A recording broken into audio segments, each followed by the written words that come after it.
There was a god, once, whose name is now forgotten. He was not the god of war, or love, or thunder. He was the god of boundaries. Every Roman town had a small shrine to him, placed at the crossroads where one jurisdiction ended and another began. Travelers left small offerings, a coin, a crust of bread, to ensure safe passage between territories. His name was Terminus.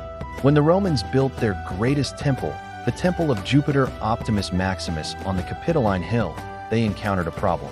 The site they had chosen was already occupied by the open-air shrine of Terminus. The priests of Jupiter demanded it be moved. How dare a minor boundary god block the king of gods? But the augurs consulted the sacred chickens, the entrails, the flight of birds. The omens were unanimous and terrifying. Terminus refused to move.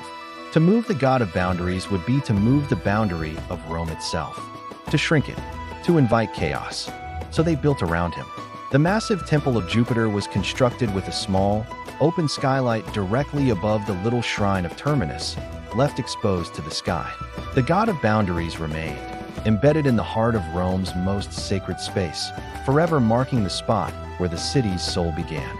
For centuries, Terminus was honored. But as Rome expanded beyond imagination, crossing oceans and swallowing continents, the concept of a boundary changed. Boundaries were no longer sacred lines to be honored. They were obstacles to be erased.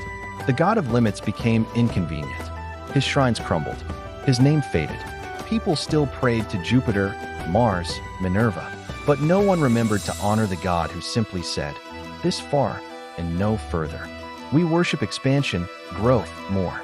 We build empires of achievement, wealth, followers. But in our relentless push, we forget the god of boundaries. We forget that healthy limits, the end of the workday, the edge of our competence, the line we will not cross for success, are sacred. Without Terminus, there is no center. Without a boundary, you don't have a kingdom. You have an infinite, meaningless sprawl. What happens to a soul with no limits? It doesn't become free. It becomes lost. What's one sacred boundary you've let erode in your life? A terminus you need to rebuild. Comment limit below if you're ready to mark your territory again.